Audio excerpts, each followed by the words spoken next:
Hello friends, स्वागत है आप लोगों का आपके अपने YouTube channel your history guide पर। तो फ्रेंड्स, आज हम लोग पढ़ेंगे मॉडर्न हिस्ट्री से सिख एवं सिख धर्म।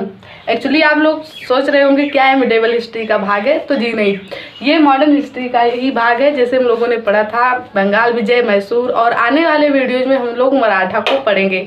तो क्या होता है, जब दिल्ली में शासन चल रहा होता है मुगलों का, तो वैसे में कुछ क्षेत्रीय क्षेत्र उभर कर आते हैं और उसी क्रम में सिख धर्म भी उभर कर आता है।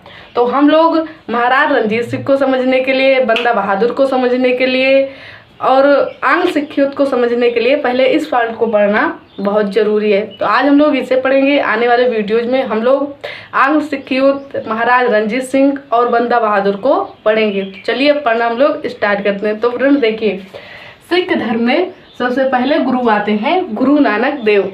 और गुरु नानक देव को कहा जाता है सिख धर्म का संस्थापक। तो हम लोग देखते हैं कि इसमें क्या क्या इंपॉर्टेंट पॉइंट है जिससे क्वेश्चन बनते हैं। तो गुरु नानक देव का जन्म हुआ था 1469 में और इनकी मृत्यु हुई थी 1539 ईस्वी में।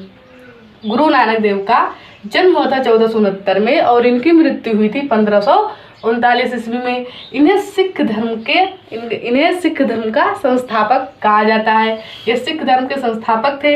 इनका जन्म तलवंडी में हुआ था, जो वर्तमान में जिसे कहा जाता है ननकानाबाद, और यह वर्तमान में कहाँ है, तो पाकिस्तान में। ऐसे में क्वेश्चन भी आता है कि ऐसे भारत के कौन से गुरु हैं जिनका जन्म वर्तमान पाकिस्तान में हुआ था। तो देखिए, गुरु नानक देव ही हैं। इनका जन्म तलवंडी में हुआ था और तलवंडी को अब कहा जाता है ननकानाबाद, और यह वर्तमान में कहाँ है, तो पाकिस्तान में है। अब आगे इनके संबंध में कौन सी बातें हैं जिससे क्वेश्चन बनता है। तो देखिए, इनकी मृत्यु करतारपुर में हुई थी। ये बहुत कम पूछा जाता है, लेकिन ये जन्म जो है ये पूछा जाता है। तो इनका जन्म कहाँ हुआ था, तलवंडी में हुआ था। और इन्होंने संगत तथा पंगत की व्यवस्था प्रारंभ की थी। जहाँ संगत में गुरु के सामने बैठकर विचार किया जाता था, वहीं क्या है कि पंगत में लंगर की व्यवस्था की गई थी। ये लंगर क्या होता है, तो मुफ्त भोजन होता है। आज भी अगर आप लोग बड़े बड़े गुरुद्वारे में जाएंगे तो यह व्यवस्था आप लोगों को देखने को मिलेगी। तो गुरु नानक देव से क्या है, इन्हें सिख धर्म का संस्थापक कहा जाता है। इनका जन्म तलवंडी में हुआ था, जिसे कहा जाता है अब ननकानाबाद, जो कि पाकिस्तान में है। इनकी मृत्यु करतारपुर में हुई थी और इन्होंने संगत तथा पंगत की व्यवस्था प्रारंभ की थी। अब इसके बाद आते हैं दूसरे सिख गुरु अंगद, जो कि गुरु नानक देव के शिष्य थे। अगर हम लोग गुरु नानक देव से क्रम में देखें तो कुल 10 गुरु ही थे सिख गुरु, जिनसे क्वेश्चन बनते हैं। 10 गुरु के बाद गुरु नहीं बने, बल्कि आदि ग्रंथ जो हम लोग यहाँ पढ़ेंगे उससे ही गुरु मान लिया जाता है। तो दूसरे गुरु थे अंगद, जो कि गुरु नानक देव के शिष्य थे। ये 1539 में बनते हैं। इनकी मृत्यु, गुरु नानक देव की मृत्यु के बाद 1539 में बनते हैं गुरु, और 1522 ईस्वी में इनकी हो जाती है मृत्यु। इनसे क्वेश्चन क्या बनता है, तो इनका जो प्रारंभिक नाम था, इनका प्रारंभिक नाम लाहनी था तथा इन्होंने गुरुमुखी लिपि का आविष्कार किया था। यही क्वेश्चन है जो सबसे ज़्यादा इनसे पूछा जाता है कि अंगद गुरु जो थे उन्होंने किस लिपि का आविष्कार किया था, तो गुरुमुखी लिपि का। तथा इन्होंने जो लंगर व्यवस्था, यहाँ भोजन की मुफ्त व्यवस्था की गई थी, इसे स्थायी बनाए रखा। तो यही ध्यान में रखना है कि अंगद गुरु जो थे उन्होंने किस लिपि का आविष्कार किया था, तो गुरुमुखी लिपि का। उसके बाद तीसरे गुरु आते हैं अमरदास। अमरदास अंगद जो गुरु थे उनकी मृत्यु के बाद बनते हैं गुरु तथा 1574 ईस्वी तक ये रहते हैं। और ये थे, इनकी पुत्री थी बीबी भानु। बीबी भानु जो थी इनकी पुत्री थी और ये अकबर के समकालीन थी। तो क्या होता है कि अकबर इनसे और इनकी पुत्री से मिलने आते हैं, जो कि इनकी पुत्री थी बीबी भानु। बीबी भानु को जो अकबर थे उन्होंने 500 बीघा जमीन दान में दिया था। तो ये ध्यान में रखिए, यह पूछा जाता है अकबर ने किसे 500 बीघा जमीन दान में दिया था, तो बीबी भानु को। उसके बाद अमरदास जो थे उन्होंने अपनी गद्दी जो है वो गोविंद लाल में स्थापित की और वहीं से वो अपने गुरु वाला कार्य करते थे।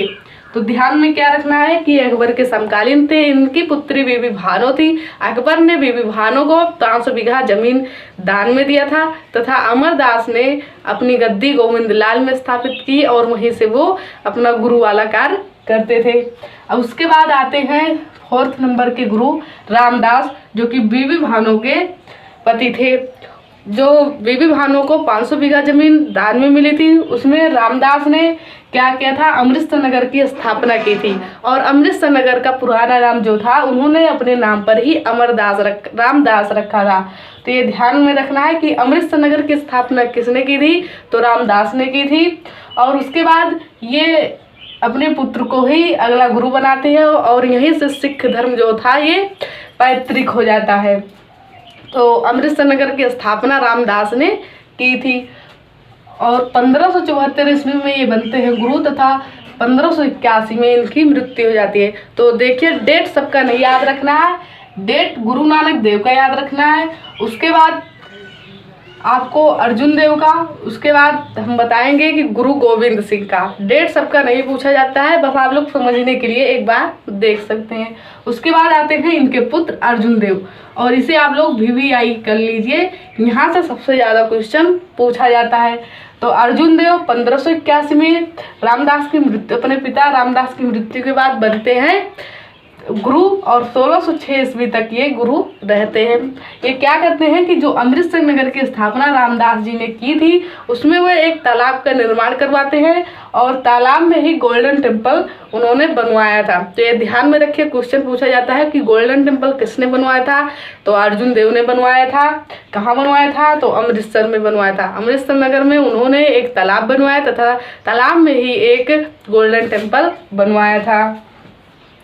उसके बाद अर्जुन देव को कहा जाता है सच्चा बादशाह, इन्हें सच्चा बादशाह के नाम से भी जाना जाता है।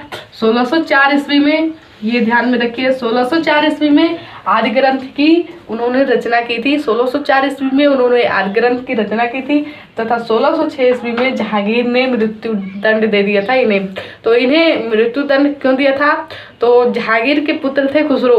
क्या होता है कि जहांगीर को ही जो गद्दी थी वो बहुत बाद में मिली थी, क्योंकि अकबर जो थे वो बहुत लंबे समय तक शासन किए थे।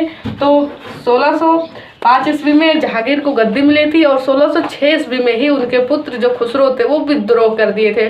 तो जहांगीर किसी भी कीमत पर इतनी जल्दी गद्दी छोड़ना चाहता नहीं था, इसलिए क्या हुआ, अर्जुन देव ने उसके पुत्र खुसरो को आशीर्वाद दिया था, इसलिए जहांगीर ने अर्जुन देव को मृत्यु दंड दे दिया था।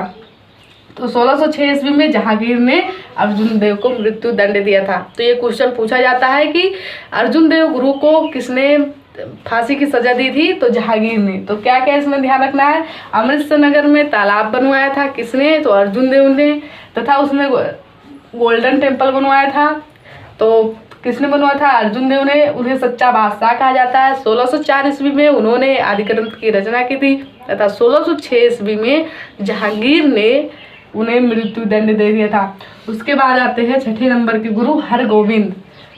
हरगोविंद आते हैं 1606 ईस्वी में बनते हैं गुरु और 1645 ईस्वी तक रहते हैं। क्या करते हैं, क्योंकि इनके पुत्र को मुगलों के द्वारा क्या किया गया था, फांसी दे दिया गया था, तब इन्होंने क्या किया, सैन्य शिक्षा इसमें प्रारंभ कर दी। यानी कि जितने भी उसमें थे उन्हें सैन्य शिक्षा देने शुरू कर दिया किसने, हरगोविंद ने। उसके बाद अमृतसर नगर की इन्होंने किलेबंदी कर दी। अकाल तख्त का उसमें निर्माण करवाया। अकाल तख्त क्या होता था, तो यह एक ईश्वर का सिंहासन होता था। तो सैन्य शिक्षा प्रारंभ हुई किस गुरु के समय, हरगोविंद के समय। अमृतसर नगर की किलेबंदी हरगोविंद गुरु ने करवाया था तथा अकाल तख्त का भी निर्माण उसने करवाया था। उसके बाद आते हैं इनके पुत्र हरराय। 1645 ईस्वी में बनते हैं गुरु और 1661 ईस्वी तक रहते हैं।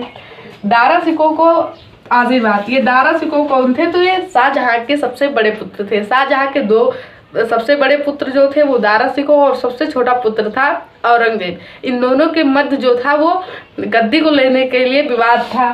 तब इसमें हरराय ने दारा सिकोह को आशीर्वाद दिया था तथा औरंगजेब के तरफ से भी बुलावा आया था हरराय को। तो इन्होंने क्या किया, अपने पुत्र राम राय को औरंगजेब के पास भेजा। राम राय ने तो ऐसे कुछ शब्द बोले दरबार में जिससे औरंगजेब तो खुश हो गया, लेकिन हर राय को बहुत बुरा लगा और उन्होंने क्या किया कि राम राय की जगह उसने अपने पुत्र हरकिशन, जो कि मात्र 6 वर्ष का था, उसे अपना उत्तराधिकारी बनाया। तो क्या ध्यान में रखना है, दारा सिकों को आशीर्वाद, राम राय की जगह हरकिशन को बनाया। तो यहाँ से क्वेश्चन बहुत कम बनते हैं। आप लोगों को मिलकर अर्जुन देव को ध्यान में रखना है, गुरु नानक देव को याद रखना है था। इस सबको आप लोगों को एक क्रम में ध्यान रखना है, जिससे कभी कभी क्वेश्चन पूछ लिया जाता है कि जितने भी सिख धर्म के गुरु हैं उन्हें एक क्रम में करिए। तो इसके लिए आप लोगों को ध्यान में रखना है। बाकी अर्जुन देव को, गुरु नानक देव को और 1-2 पॉइंट इसमें सबसे जो हमने बताया है उसे आप लोगों को ध्यान में रखना है। अब इसके बाद ये 7 नंबर के गुरु थे हर राय। हर राय के बाद आते हैं अब हरगोविंद, हरकिशन, जो अब हम लोग आगे देखते हैं।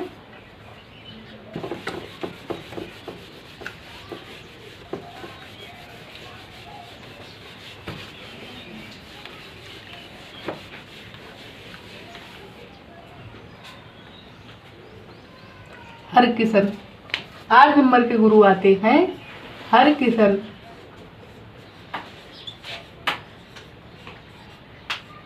ये 1661 में बनते हैं गुरु तथा 1664 ईस्वी में इनकी हो जाती है मृत्यु। 1661 ईस्वी में ये बनते हैं हरकिशन गुरु तथा 1664 ईस्वी में इनकी मृत्यु हो जाती है। और किस कारण हो जाती है, तो इन्हें चेचक की बीमारी हो जाती है। चेचक की बीमारी के कारण हरकिशन की मृत्यु 1664 ईस्वी में हो जाती है। अब इसके बाद आते हैं गुरु तेग बहादुर। 9 नंबर के गुरु आते हैं तेग बहादुर। इनसे तो सबसे पहले यही क्वेश्चन पूछा जाता है कि तेग बहादुर जो थे वो किस नंबर के गुरु थे, तो वे 9वें नंबर के गुरु थे।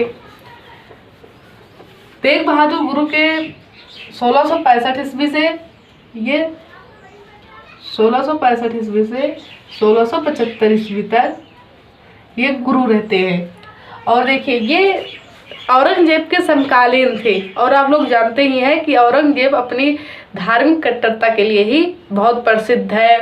तो 1665 ईस्वी में 1675 ईस्वी तक ये रहते हैं। इन्हें क्या होता है कि दिल्ली से औरंगजेब बुलाता है और इन्हें कहता है कि आप इस्लाम धर्म कबूल कर लीजिए, लेकिन जो तेग बहादुर थे ये मना कर देते हैं। इससे क्या होता है कि औरंगजेब इन्हें फांसी की सजा दे देता है, इन्हें क्या करता है, मृत्यु दंड दे देता है। तो आप लोगों को इसमें से 2 पॉइंट याद रखना है कि तेग बहादुर को मृत्यु दंड किसने दिया था, तो औरंगजेब ने दिया था। ये किस नंबर के गुरु थे, तेग बहादुर, तो 9 नंबर के। इसके बाद सबसे आखिरी में, सबसे अंत में आते हैं 10वें नंबर के गुरु, गुरु गोविंद सिंह। ये 10वें नंबर के गुरु थे, या इन्हें कहे सबसे अंतिम गुरु। इनका जन्म होता है 1666 में और 1699 ईस्वी में ये सैन्य सुरक्षा से जुड़ा हुआ था। इसमें क्या किया जाता था कि जितने भी सिख में शामिल व्यक्ति थे उनकी सुरक्षा के लिए ही ये स्थापना की गई थी। तो 1666 ईस्वी में उनका जन्म हुआ था और 1699 ईस्वी में उन्होंने खालसा पंथ की स्थापना की थी। उसके बाद इन्होंने अपने समय में ही सिंह और कौर की व्यवस्था की थी। ये क्या होता था, तो जितने भी पुरुष लोग होते हैं उनके नाम के बाद, जिसे ये देखिए गुरु गोविंद सिंह नाम के बाद लगता था, और जितनी भी स्त्रियां थी उनके नाम के बाद कौर लगता था। और उन्होंने आदि ग्रंथ का पुनः संकलन किया था। आदि ग्रंथ की रचना किसने की थी, तो अर्जुन देव ने की थी 1604 ईस्वी में, हम लोगों ने अभी पढ़ा। तथा आदि ग्रंथ के पुनः संकलन किसने किया था, तो गुरु गोविंद सिंह ने किया था। और इनका शासन कब से कब तक चलता है, 1675 से 1708। क्या होता है कि 1707 ईस्वी में औरंगजेब की मृत्यु हो जाती है और उनका पुत्र बनता है शासक। इन्होंने कई युद्ध औरंगजेब के साथ में लड़े थे, लेकिन जब उनका पुत्र औरंगजेब का आ जाता है तब गुरु गोविंद के साथ उनकी हो जाती है संधि। इससे क्या होता है कि 1708 ईस्वी में नांदेड़ में गोदावरी तट पर क्या होता है, एक पठान जो होता है वो गुरु गोविंद सिंह की हत्या कर देता है, क्योंकि वह शामिल ही इसलिए हुआ था सिख धर्म के साथ, क्योंकि सिख धर्म जो थे वो मुगलों के विरुद्ध ही थे, इसलिए वो उनसे शामिल हुआ था। लेकिन जब वो उनसे संधि कर लेते हैं तो एक पठान के द्वारा गुरु गोविंद सिंह की 1708 में मृत्यु यानी कि हत्या कर दी जाती है। इसके बाद क्या होता है कि कोई गुरु नहीं बनते हैं सिख धर्म में। गुरु गोविंद सिंह ने पहले ही कह दिया था कि हमारे बाद जो है वो जो ये आदि ग्रंथ था, उसी को जो आदि ग्रंथ का पुनः संकलन किया था गुरु गोविंद सिंह ने, वही गुरु का काम करेंगे, यानी कि गुरु के रूप में उन्हें माना जाएगा। इसके बाद जो बंदा बहादुर हैं वो एक गुरु के रूप में तो नहीं, लेकिन एक सेनापति के रूप में आगे आते हैं, तो उसको हम लोग नेक्स्ट वीडियो में देखेंगे। आज हम लोग इतना ही पढ़ते हैं। उम्मीद करते हैं वीडियो आप लोगों को पसंद आया होगा, समझ में आया होगा। यदि वीडियो पसंद आया तो प्लीज़ लाइक करें, सब्सक्राइब करें, दोस्तों को शेयर करें और हमें कमेंट बॉक्स में ज़रूर बताएं कि आप लोगों को ये वीडियो कैसा लगा। धन्यवाद।